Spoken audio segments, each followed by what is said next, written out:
ভক্ত অনুরাগীদের কাঁদিয়ে পরপারে পাড়ি জমালেন দুই বাংলার জনপ্রিয় লোকগীতি শিল্পী চন্দ্রাবতী রায় বর্মন। গতকাল সিলেট কেন্দ্রীয় শহীদ মিনারে সর্বস্তরের মানুষের শ্রদ্ধা নিবেদনের পর চালি বন্দর শ্মশান ঘাটে শেষকৃত্য সম্পন্ন হয় এই গুণী শিল্পীর। তার মৃত্যুতে সিলেটের সংস্কৃতি অঙ্গনে এখন শুধুই শোকের ছায়া। তাদের মতে মাসিমার শূন্যতা পূরণ হবার নয়।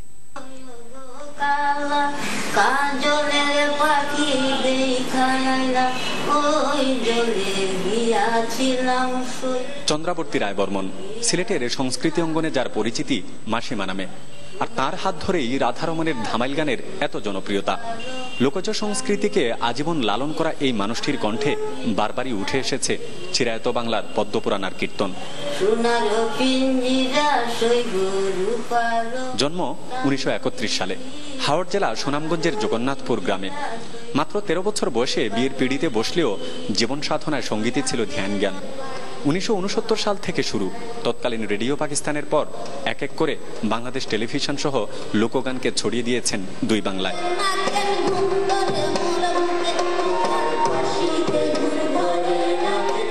লোকগানকে সবসময় ধারণ করা এই মানুষটি ভক্ত অনুরাগীদের কাঁদিয়ে পরপারে বাড়ি জমিয়েছেন বুধবার।